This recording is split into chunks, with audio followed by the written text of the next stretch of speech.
welcome to Brian's Got the Game. I am Brian, and today I've got a game called Sluff Off. Sluff Off is a 3 to 5 player trick-taking game by Stefan and Dorra and published by Gryphon Games. In this game, players try to avoid taking tricks that they don't want while sloughing off tricks to other players. It is an updated version of Zing or Wizard Extreme and plays much like spades and other traditional trick-taking games. At the beginning of each round, players make a prediction on how many tricks of a color they will win. You get negative points if you don't get that many, but if you get more than you predicted, you get more negative points. So, let's check it out, and I'll show you how to make good predictions, when to take a trick, and how to be the sluffer in Sluff Off. To set up, you place the 4 normal suit colors, so each of them has 3. Then you put out the trump suit, blue, there's 5 of those, and then you take out the 6 black -3s, and then the 4 -4s. Then you take the weird sluffer piece. I don't know what it's made out of. It's like rubber. It's the sluffer piece. It's interesting. Okay. So you place that also in the center. And then you shuffle the deck and place it with the token. So since we're going to be playing a 3-player game, I took out a bunch of cards. If you're playing with 4 players, you also take out some cards. With 5 players, you don't take out any. Then you take all the cards and deal them out evenly to all the players. Okay, so each player has a bunch of cards, and the game is played in 3 phases: predict, play, and score. So, first, all the players look at their hands, sort them, and then make predictions. So, this person has a pretty good hand. So they're numbered 1 through 9. 9 is high, 1 is low. So they make predictions on what they think they could win. So I think I'm going to be able to win 2 greens. So this is a trick-taking game. So I think I'm going to win 2 greens, 2 reds, and a blue and a purple. So this is a lot, but it's only -2 points, which can be a lot, but compared to -3 or -4, not that bad. So now this player. So counting the cards, there are only going to be like 13 tricks. So he's already claimed 6 of them. Yeah, we're going to win a blue one, maybe 2 blue ones. We like purple. And we're going to take 1 more. Let's take a green. We got the 9. You can take that. So, for example, if you had a really bad hand, this person doesn't, but if you feel like you can't win any, you could take Sluffer token. When you take the Sluffer token, you make life harder for everybody else. So, I'll talk about that later. So, right now, we're going to take a blue, a red, and since we have a really good red hand, we got a 7 and a 9, I can take this red one from someone else and give them one of these wilds. So, if they don't do that, it gets -4. Now, they can use this for anything. So, there's that. And then, they're pretty good with that. Maybe a gold. There you go. Looks about good. Maybe 2. That's nobody else claimed. So now, it's an interesting thing. We've got 4, we've got 5, so that's 9 plus 6. So that's 15, so that's all the cards. So this time it evened out. Sometimes it's over, and then that gets interesting. So, then the player to the left of the dealer, picks a card in their hand, and basically just plays it. So, put that out there. So, when you're playing these tricks, you must follow suit. Unless you don't have any, then you may play anything. So, this player doesn't want to win this, and of course they only have 1 of these cards, so they're forced to play this one, which is good. So that means they won't win this. And then this player wants to win it, so let's play the 1 higher, 5. 1 up it. So, this player won the suit, so we take these cards, and he completed this, so we can put this back. Alright, so you can put that one back. Now, this player gets to choose another one and play it out there. Sometimes it's good to get rid of these, shed these cards, slough off these cards to make the, so they don't win these. Sometimes it's good to get rid of some higher ones, but let's just get the green out of the way. Alright, let's see. We want this. We got 2 of these. We should, since we don't have... Alright, so this is where it's good to look at the other players. So, I've got the 8, but he didn't claim to win any of them, and he played a low 2. So he probably doesn't have the 9. That means he has the 9. So we're going to play something lower, since we know that they're going to win it, but we don't want to go too low, otherwise they'll just play a low card. Let's go 6. Well, let's go 5. Let's go 5. Safe.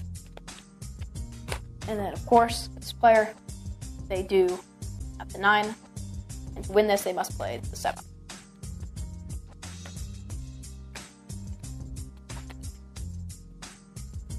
Get rid of that. Now they get to start suit.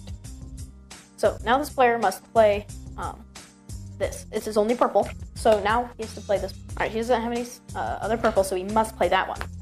And now this player, he's gonna just play low and see what happens.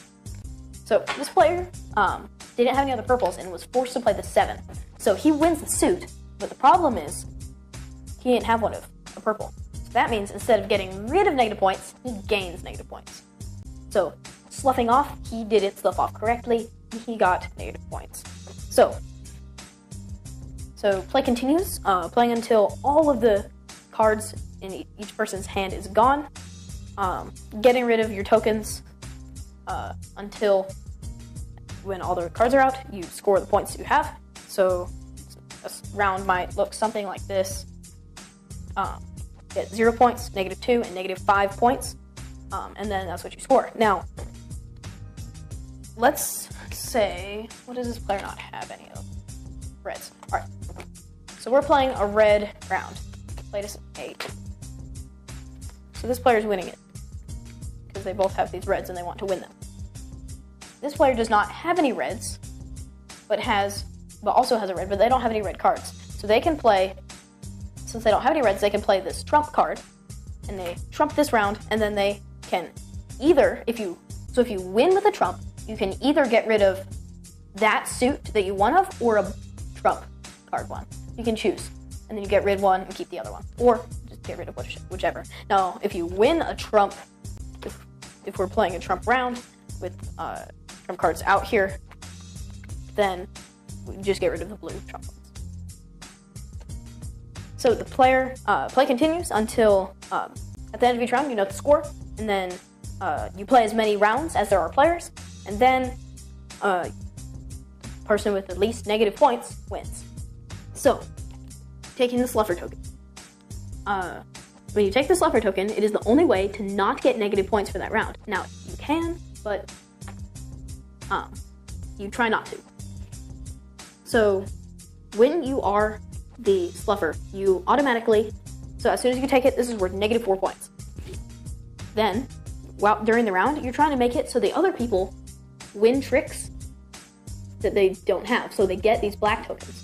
You also want to try to get them to keep these, but the main part is the black tokens, because you get -4 points. At the end of the round, you reduce your negative points, so by each black token. So there are 3 black tokens, so that means that 4 minus 3 is 1, so you get -1 point. Now, the Sluffer token, it is impossible to take tokens while you are Sluffer, so you take the Sluffer instead, and then during the game you can't get the white ones or the black ones. That's how to play Sluff Off. Okay, my dad here for a parent's opinion. So Dad, what do you think of Sluff Off?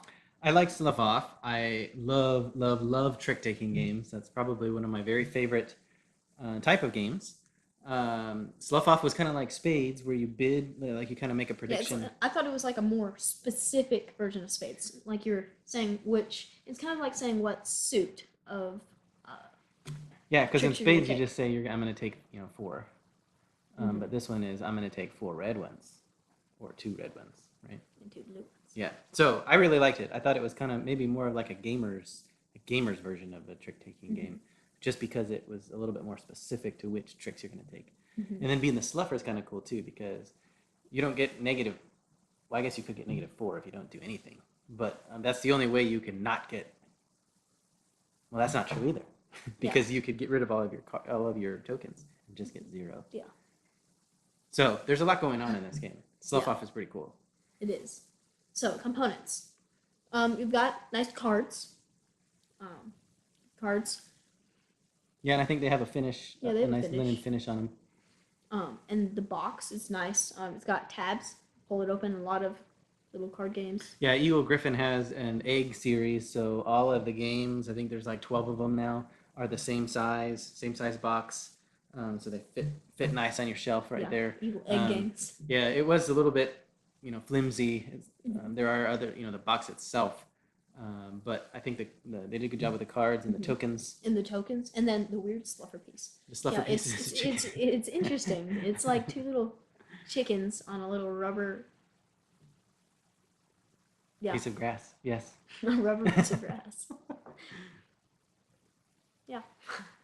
So the artwork, it's pictures of animals and different things sloughing off, I guess. Yeah, so like I guess sloughing, I think of like, not going to class.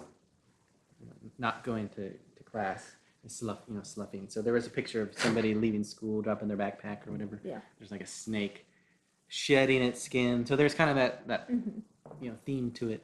And the artwork was real kind of bright and it is very bright. Bold and blocky type of an artwork. And it's kind of cool. Not very realistic. And I haven't seen much of this. It's kind of a different type of artistic feel to it. So strategy, it has, like you said, a bunch of things going on. You're making the decisions, and then it's a trick-taking game. You're playing down the cards and playing off of them. Yeah, if everybody knows trick-taking games or they've played, spades before, this one goes really quick. Like you showed in a 3-player game, you only play 3 rounds. That's very quick. This is great filler. And there's a little bit more to it than just your normal trick-taking game. So don't bring out the sluffer piece off. That might scare people. but so at the end of the 3 rounds, like it's usually like whoever has the highest negative score. Yeah, the rules were kind of weird because it was like the fewest negative points. No, it just said the fewest points. Yeah, and it was like fewest points would be negative. Yeah, and unless you're really good, and maybe if you kind of bid too conservative, you're gonna get some negative points. Yeah. But if you bid too conservative, then you might end up taking tricks you don't want, and then you'll get negative 3 because you get penalties. So there's a lot going on strategy wise. Yes. Which, bringing it into Easy for Kids, it with all the stuff going on, it is sort of complicated. Yeah, I don't think this one's for the elementary school age. I think middle school kids could get it, especially those that play a lot of games. Play games, yeah. And have maybe are familiar with hearts or spades or something like that. But I think this is probably more geared towards an older crowd. Definitely a filler that you could take out while people are coming to your game night, or maybe in between games just to cleanse the palate a little. But it definitely has a little bit more strategy to it than your typical trick-taking game. Yes. Overall, it's a great game. Good components, good artwork. There's strategy, and it's easy for kids. Sluff Off. Yep. Yeah. Go check this one out. It's a nice little box. Great trick-taking game. I'll have to check and see how high it ranks. But it was previously known by Zing and Wizard Extreme, so it's been made several times, so it's that good of a game. And Stefan Dorra makes really, really cool, interesting games. So go check this one out. Sluff Off by Gryphon. Yes. Thank you for watching. Brian's Got Game. Please like us on our Facebook page. Send us a tweet at Brian's Got Game. Visit our webpage, briansgotgame.com. Subscribe to our YouTube channel. I'm Brian's. Bye. See you next time.